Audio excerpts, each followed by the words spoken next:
Hello friends, very very good afternoon. कैसे हो? Hope करता हूँ आप सब लोग अच्छे ही होंगे। सो फ्रेंड्स, हिंदी लैंग्वेज के स्पेशल क्लास में आप सभी लोगों का बहुत बहुत स्वागत है। फ्रेंड्स, आज की इस वीडियो हम लोग सॉल्व करेंगे हिंदी लैंग्वेज का प्रैक्टिस सेट। पूरे 50 प्रश्नों को हम लोग इस वीडियो में सॉल्व करेंगे। फ्रेंड्स, इस वीडियो में मैंने जितने भी क्वेश्चन लिए हैं सारे के सारे सिलेक्टेड क्वेश्चन लिए हैं, प्रीवियस ईयर के क्वेश्चन लिए हैं जो एग्जाम में आपको क्वेश्चन इस क्लास से देखने को मिलेंगे। तो पूरी क्लास देख लीजिएगा जरूर से जरूर। आज की क्लास बहुत ही जबरदस्त क्लास होने वाली है, बहुत सारा डाउट क्लियर होने वाला है आज की क्लास में। तो चलिए फटाफट क्लास को स्टार्ट करते हैं। यहाँ पे डेली क्लासेस का टाइमिंग आप सब लोग देख सकते हैं।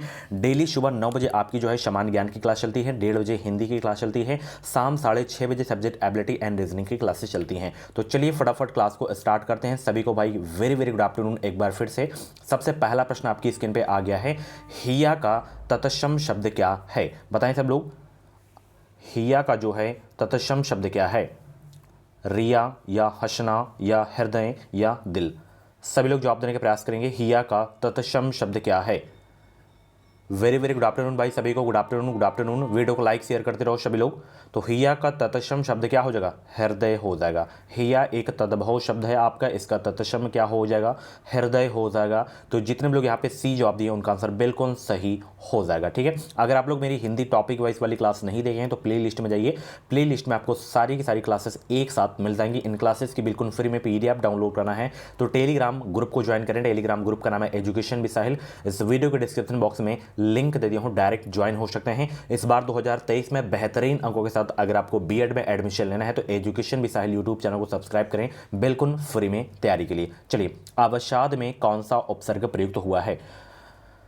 अवसाद में कौन सा उपसर्ग प्रयुक्त हुआ है? बच्चों वाला प्रश्न है, अव उपसर्ग प्रयुक्त हुआ है। ठीक है, प्रत्यय उपसर्ग से तो प्रश्न गलत ही नहीं होने चाहिए। ठीक है, अगर ये वाली क्लास नहीं देखे हैं तो प्ले लिस्ट में जाइए, हिंदी टॉपिक वाइज के नाम से प्ले लिस्ट होगी, उसमें आपको सारी की सारी क्लासेस देखने को मिल जाएंगी। चलिए, अगला प्रश्न, दुह धन कर किसकी संधि है? यानी कि जो संधि विच्छेद है किसका है? बताइए, दुह धन कर। बताएं सब लोग भाई, 53 का राइट आंसर क्या हो जाएगा? दुष्करे का है नहीं, दुकर का है नहीं, दुकरा का है नहीं, दुष्कर का आपका हो जाएगा। ठीक है, और इसमें संधि पूछे तो विसर्ग संधि आपका हो जाएगा। ठीक है, चलिए आगे चलते हैं। सभी लोग वीडियो को लाइक कर दो, सभी लोग जितने भी लोग क्लास को देख रहे हो। चलिए, अगला प्रश्न यहाँ पे देख सकते हैं, गगन चुंबी का समास विग्रह क्या है? गगन चुंबी का समास विग्रह क्या है? और अगर आज सुबह वाली जीके जीएस वाली अगर आप लोग क्लास नहीं देखे हैं तो जाके जरूर देखिएगा, बहुत ही ज़बरदस्त क्लास हुई है आज की वो भी क्लास। और करंट अफेयर की टोटल 9 क्लास हो गई हैं, इन क्लासेस को जाके देखिए। तो गगन चुंबी का समास विग्रह होता है गगन को चूमने वाला। ठीक है, अगर इसमें समास पूछे कि गगन चुंबी में कौन सा समास है? तत्पुरुष समास है, ध्यान रखना। ठीक है, को यहाँ पे आ रहा है ना, को समास आपका तत्पुरुष समास हो जाएगा। ठीक है, चलिए अगले प्रश्न की ओर चलते हैं। जिसे लांघना बहुत कठिन हो क्या क्या अर्थ है? जिसे लांघना बहुत कठिन हो का क्या अर्थ है? जब भी आप लोग मेरी क्लास देखा करें तो पूरी क्लास जरूर देखे जाया करें। ठीक है, जिसे लांघना बहुत कठिन हो का क्या अर्थ है?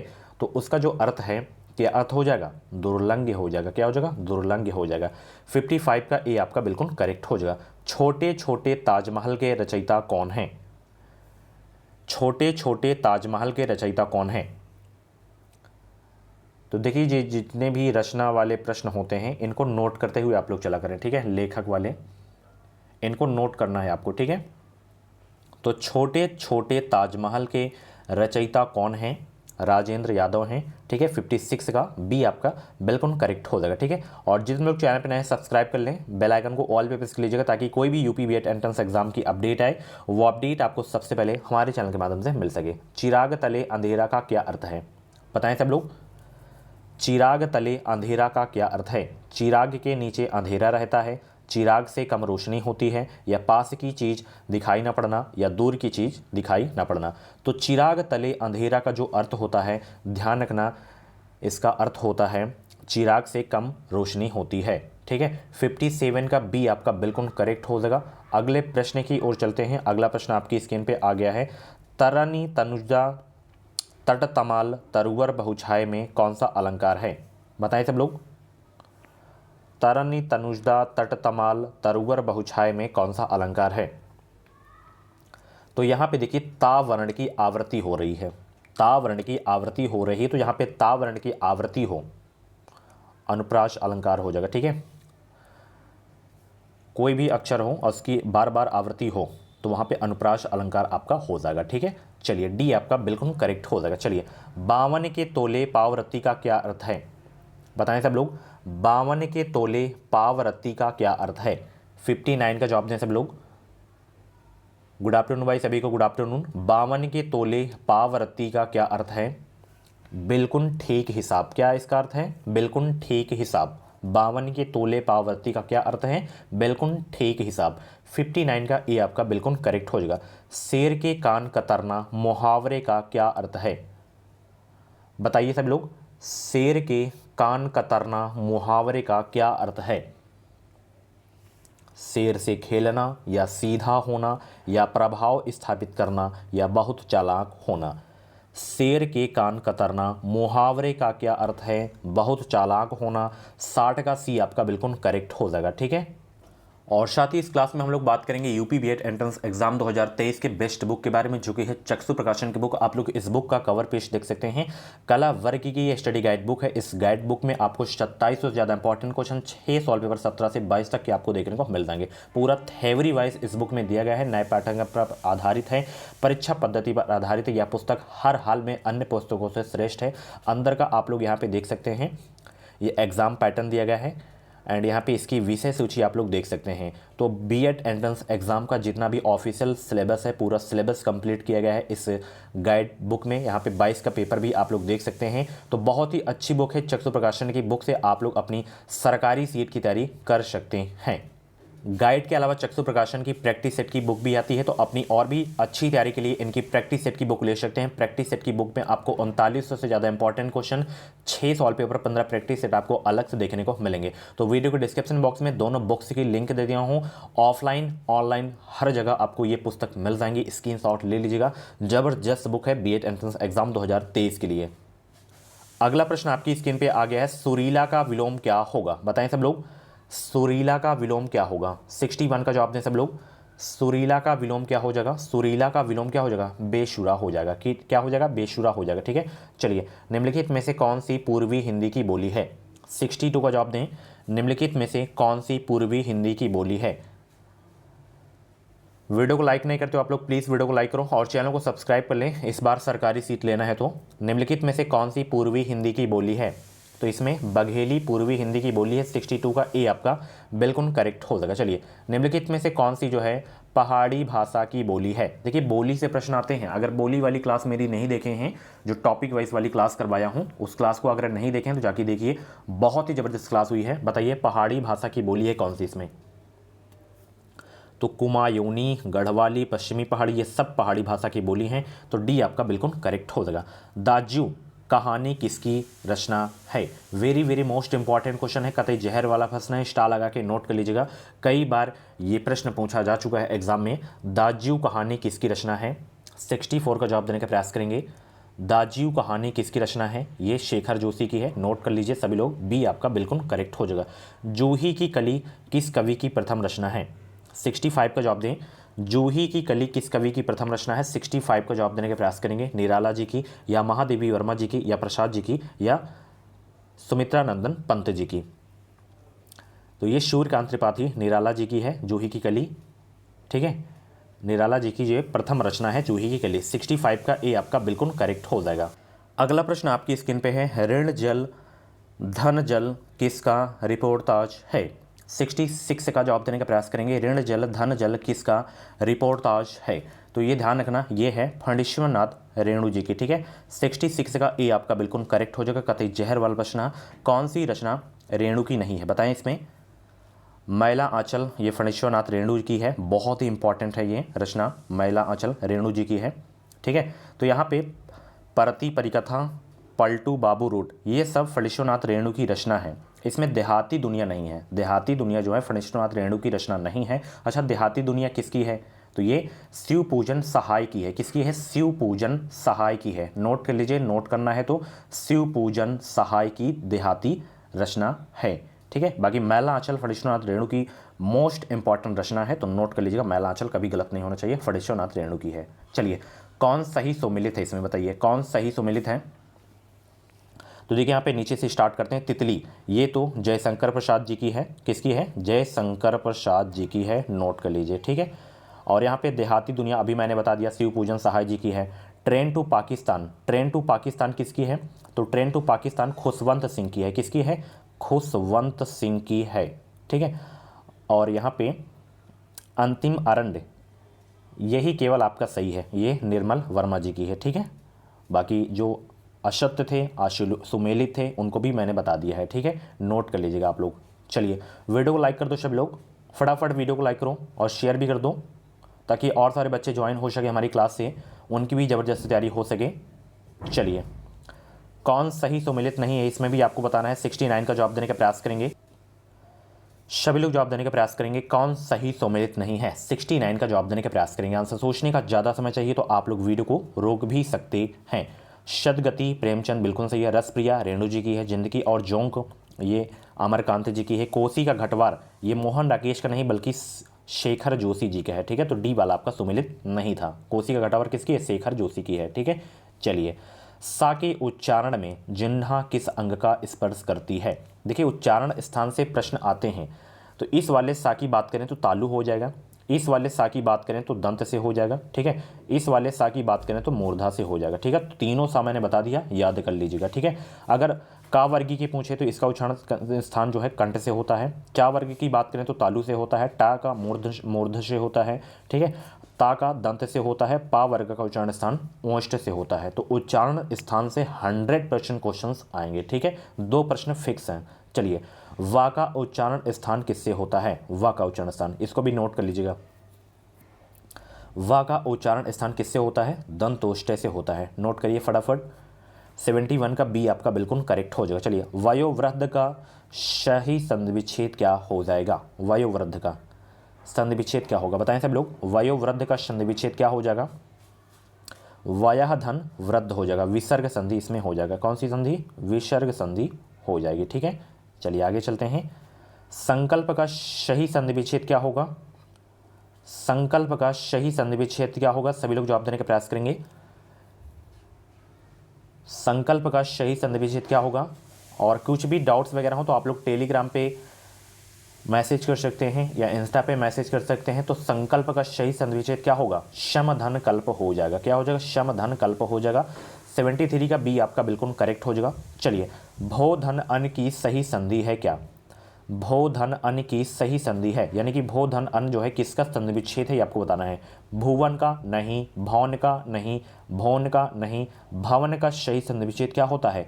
भो धन अन होता है। तो 74 का बी आपका बिल्कुल करेक्ट हो जाएगा। चलिए, निम्न में से कौन सी वर्तनी शुद्ध है? निम्न में से कौन सी वर्तनी शुद्ध है? 75 का जवाब देने का प्रयास करेंगे। कौन सी वर्तनी शुद्ध है? तो इसमें शारीरिक बिल्कुल शुद्ध है आपका। बाकी ये सब शारीरिक जो आपको दिख रहे हैं ये सब अशुद्ध वर्तनी वाले शब्द हैं आपके, ठीक है। चलिए, निम्न में से किस शब्द की वर्तनी शुद्ध है? यहाँ पे देखिए, सार्वजनिक में आपका बड़ा सा होगा, तात्कालिक में भी बड़ा सा होगा, हासिल में छोटी सी होगी, हिंदुस्तान बिल्कुल सही वर्तनी वाला शब्द है। तो 76 का जो है आपका डी वाला बिल्कुल करेक्ट हो जाएगा। चलिए, राम बहुत तेज विद्यार्थी है, इस वाक्य में बहुत क्या है? बहुत क्या है? क्रिया विशेषण, भाववाचक संज्ञा, प्राविशेषण या विशेषण? 77 का जवाब देने का प्रयास करेंगे। इस वाक्य में बहुत क्या है? तो इस वाक्य में बहुत क्या है? प्राविशेषण है। 77 का सी आपका बिल्कुल करेक्ट हो जाएगा। चलिए आगे चलते हैं। सुख दुख के मधुर मिलन से यह जीवन हो परिपूर्ण, फिर घन में ओझल हो शशि, फिर शशि में ओझल हो घन। इन पंक्तियों में किस अलंकार की व्याप्ति है? बताइए सब लोग भाई, अलंकार बताना है इसमें। 78 का जवाब देने का प्रयास करेंगे। वीडियो को लाइक नहीं कर रहे हो, बहुत ही कम लाइक की कमी है अभी, फटाफट वीडियो को लाइक करके टारगेट पूरा करो। तो इसमें दृष्टांत अलंकार आपका हो जाएगा, ठीक है। 78 का बी आपका बिल्कुल करेक्ट हो जाएगा, ठीक है। चलिए आगे चलते हैं। भेद खुलने के अर्थ को व्यक्त करने वाला मुहावरा है कौन सा? बताइए सब लोग। भेद खुलने के अर्थ को व्यक्त करने वाला मुहावरा है कलई खुलना। क्या होता है? कलई खुलना होता है। 79 का ए आपका बिल्कुल करेक्ट हो जाएगा। सूर्योदय हुआ और सड़कों पर चहल पहल थी, यह वाक्य कैसा है? मिश्र वाक्य, सरल वाक्य, संदेहवाचक वाक्य या संयुक्त वाक्य? सूर्योदय हुआ और सड़कों पर चहल पहल थी, यह वाक्य है कैसा? संयुक्त वाक्य है आपका। 80 का सी आपका बिल्कुल करेक्ट हो जाएगा। निम्नलिखित में से कौन सा शब्द सम उपसर्ग से बना है? अभी मैंने बताया था ना, संकल्प आपका सम उपसर्ग से बना है, ठीक है। समधन कल्प होता है इसका संधि विच्छेद। 81 का सी आपका बिल्कुल करेक्ट हो जाएगा, ठीक है। चलिए चैनल को सब्सक्राइब कर लें, जितने भी लोग नए हैं इस चैनल से आपको निश्चित ही मदद मिलेगी। चलिए, नीलांबर में समास बताना है। नीलांबर में समास कौन सा है? इसी में बहुत सारे स्टूडेंट का डाउट रहता है। आज की क्लास देखने के बाद सारा का सारा डाउट क्लियर, जो समास में डाउट रहता है सभी का। देखिए, नीलांबर में बहुव्रीहि समास और कर्मधारय समास दोनों होता है, तो यहाँ पे केवल बहुव्रीहि है तो हम बहुव्रीहि पे टिक कर देंगे।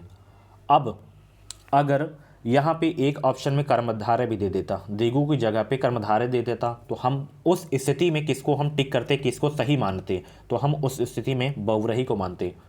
अगर दोनों में से एक है तो उसको हम मान लेंगे। बहुव्रीहि यहाँ पे केवल है तो बहुव्रीहि मान लेंगे। कर्मधारय केवल एक होता तो कर्मधारय समास हो जाता नीलांबर में। अगर दोनों होते, 4 ऑप्शन में 2 बहुव्रीहि होता, एक इधर सॉरी मतलब एक बहुव्रीहि होता, एक कर्मधारय होता, तो उस स्थिति में हमें बहुव्रीहि पे टिक करना है। और भी जैसे हैं, जैसे नीलंबर हो गया, पीतांबर हो गया। नोट कर लीजिए सभी लोग, पीतांबर में भी आपका दोनों होता है, कर्मधारय और बहुव्रीहि समास। कमल नयन, इनको तीनों को नोट कर लीजिए। ये तीनों में बहुव्रीहि समास और कर्मधारय समास होते हैं, दोनों होते हैं, ठीक है। समझ में आ गया होगा कि दोनों ऑप्शन अगर आ जाए तो हमें बहुव्रीहि पे टिक करना है। बाकी दोनों अलग अलग है तो आप लोग जान रहे हैं, ठीक है। जिस पर कोई अंकुश नहीं हो के लिए एक शब्द क्या होगा? जिस पर कोई अंकुश नहीं हो उसके लिए एक शब्द क्या होगा? 83 का जवाब दें। जिस पर कोई अंकुश नहीं हो उसके लिए एक शब्द क्या होगा? निरंकुश होगा। क्या होगा? निरंकुश हो जाएगा, ठीक है। चलिए, इस बार सरकारी सीट लेना है तो एजुकेशन विद साहिल से आपकी बहुत ही हेल्प मिलेगी। चैनल को सब्सक्राइब करके जुड़ जाएं, इस चैनल से आपको निश्चित ही मदद मिलेगी। आगे भी एग्जाम बाद का प्रोसेस क्या होता है, काउंसलिंग कैसे होती है, एडमिशन का प्रोसेस क्या होता है, आगे एडमिशन होने के बाद टेट सीटेड एग्जाम को कैसे क्वालिफाई किया जाता है, जैसे दोनों एग्जाम्स को मैं क्वालिफाई किया हूँ अच्छे नंबरों से, वही तरीका आपको भी बताऊँगा, ठीक है। तो पढ़िए उससे जो एग्जाम्स क्वालिफाई किया हो, ठीक है, उसी फील्ड में हो, ठीक है। चलिए, निम्न में से कौन सा शब्द जो है शुद्ध है? इसमें मृत्युंजय लिखा हुआ है। शुद्ध अशुद्ध वाली क्लास में लाने वाला हूं, बहुत ही जल्द लाने वाला हूं, शुद्ध अशुद्ध। और जितना मैं करवा दूंगा ना उससे बाहर हिंदी में नहीं आएगा प्रश्न, गारंटी के साथ कहता हूं। मृत्युंजय ये वाला बिल्कुल शुद्ध शब्द है मृत्युंजय का, ठीक है। चलिए, मितभाषी का विपरीतार्थक शब्द बताना है। मितभाषी का विपरीतार्थक शब्द क्या हो जाएगा बताइए सब लोग? वाचाल हो जाएगा, यानी कि कम बोलने वाला, ठीक है। चलिए, निम्नलिखित में से कौन सा गुणबोधक विशेषण नहीं है? गुणबोधक विशेषण नहीं है कौन सा? 86 का जवाब देने का प्रयास करेंगे भाई। सभी को गुड आफ्टरनून एक बार फिर से। गुणबोधक विशेषण इसमें 50 नहीं है, ठीक है। चलिए, बादल का पर्यायवाची नहीं है कौन सा? बादल का पर्यायवाची इसमें नीरद है, जलद है, जीमूत है, ईला। ईला जो है बादल का पर्यायवाची नहीं है, तो ईला देखिए किसका पर्यायवाची है? ईला देखिए पृथ्वी का पर्यायवाची है। किसका पर्यायवाची है? पृथ्वी का पर्यायवाची है ईला, ध्यान रखना, ठीक है। तो जितने भी एक्स्ट्रा फैक्ट मैं बताया करता हूँ इनको आप लोग नोट कर लिया करें अपनी नोटबुक में, ठीक है। जब भी आप लोग मेरी क्लास देखा करें तो आप लोग अपने पास पेन कॉपी ज़रूर रखा करें। चलिए, निम्न में से कौन सा ऊष्म व्यंजन नहीं है? बताइए, ऊष्म व्यंजन कौन सा नहीं है? तो ऊष्म व्यंजन होते कौन कौन से हैं? ये तीनों सा होता है और हा होता है। तीनों शा और हा, यही 4 आपके ऊष्म व्यंजन होते हैं। रा आपका नहीं होगा, रा अंतःस्थ व्यंजन है। या, रा, ला, वा, ये आपके अंतःस्थ व्यंजन है, ठीक है। स्पर्श व्यंजन पूछे तो 25 होती है। किस वर्ग से किस वर्ग तक के होते हैं स्पर्श व्यंजन, ये आपको कमेंट बॉक्स में छाप देना है। वर्णमाला वाली क्लास देखे होंगे तो ये प्रश्न आप लोग बहुत ही आसानी से कर लेंगे। चलिए, निम्नलिखित में से किस शब्द का प्रयोग बहुवचन में होता है? संज्ञा वाली मेरी क्लास देखे होंगे तो ये भी प्रश्न आप लोग कर लिए होंगे। जैसे प्राण हो गया आपका, प्राण का हमेशा बहुवचन में प्रयोग होता है, तो साधु का प्रयोग हमेशा बहुवचन में होता है, ठीक है। चलिए, 89 का सी आपका बिल्कुल करेक्ट हो जाएगा। मोहन स्कूल जा रहा है, इस वाक्य में मोहन है क्या? मोहन है क्या? समूहवाचक संज्ञा नहीं, भाववाचक संज्ञा नहीं, जातिवाचक संज्ञा नहीं, व्यक्तिवाचक आपका संज्ञा हो जाएगा मोहन में, ठीक है। खेती किस शब्द का तद्भव रूपांतरण है? खेती किस शब्द का तद्भव रूपांतरण है? कृषि का है, ठीक है। चलिए भाई आगे चलते हैं। निम्नलिखित में से कौन अविकारी गुणवाचक संज्ञा नहीं है? कौन अविकारी गुणवाचक संज्ञा नहीं है? 92 का जवाब देने का प्रयास करेंगे।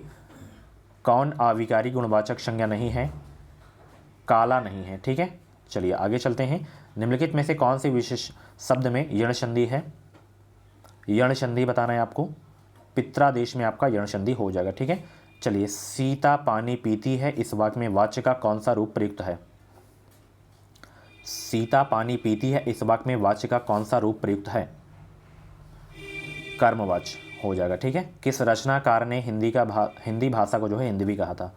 किस रचनाकार ने हिंदी भाषा को हिंदवी कहा था? तो ये कहा गया था अमीर खुसरो ने। ठीक है, अमीर खुसरो के द्वारा कहा गया था। 95 का सी आपका बिल्कुल करेक्ट हो जाएगा। चलिए साकार का विपरीतार्थक शब्द क्या हो जाएगा भाई? साकार का आकार होगा नहीं, प्रकार होगा नहीं, विकार होगा नहीं, निराकार आपका हो जाएगा। ठीक है, क्षणिक का विपरीतार्थक शब्द क्या हो जाएगा? क्षणिक का विपरीतार्थक शब्द क्या हो जाएगा? ये प्रश्न का जवाब आपको कमेंट बॉक्स में देना है। ठीक है, द्रुत गमन करने वाला के लिए एक शब्द क्या होगा? द्रुत गमन करने वाला के लिए एक शब्द क्या होगा? द्रुतगामी हो जाएगा। 98 का बी आपका बिल्कुल करेक्ट हो जाएगा। चलिए गांठ में बांधना मुहावरे का सही अर्थ क्या है? गांठ में बांधना मुहावरे का सही अर्थ क्या है? खूब याद करना। 99 का बी आपका बिल्कुल करेक्ट हो जाएगा। लास्ट प्रश्न है, महादेवी वर्मा के काव्य में क्या प्रधान है? तो महादेवी वर्मा के काव्य में क्या प्रधान है? ध्यान रखना, क्या प्रधान है? रहस्यवादी श्रृंगार प्रधान है। सो फ्रेंड्स, ये थी आज की हिंदी लैंग्वेज की ज़बरदस्त क्लास। कैसी लगी क्लास? कमेंट बॉक्स में अपना एक छोटा सा फीडबैक ज़रूर दीजिएगा। और 50 प्रश्न में से डियर आपके जितने भी प्रश्न सही हुए हों, कमेंट बॉक्स में अपना नाम स्कोर जरूर बताइएगा। ठीक है, अगर 50 में से आपके 20 प्रश्न सही हुए होंगे तो आप लोग एवरेज की कंडीशन में हैं। 25 प्रश्न सही हुए होंगे तो आप गुड की कंडीशन में हैं। अगर 30 प्लस प्रश्न सही हुए होंगे तो आप एक्सीलेंट की कंडीशन में हैं। तो जो भी कंडीशन आपकी आई हो, कमेंट बॉक्स में अपनी कंडीशन बताइएगा, एवरेज, गुड, एक्सीलेंट। ठीक है, और अपना स्कोर जरूर बताइएगा। और ये क्लास कैसी लगी एक छोटा सा फीडबैक भी जरूर दीजिएगा। वीडियो पसंद आए तो प्लीज़ वीडियो को लाइक करना बिल्कुल भी मत भूलिएगा। आगे भी इसी तरह की क्लासेस डेली देखने के लिए चैनल को सब्सक्राइब कर लें, बेल आइकन को ऑल पे प्रेस कर लीजिएगा। मिलते हैं अगली क्लास पे। Thank you so much, thanks for watching.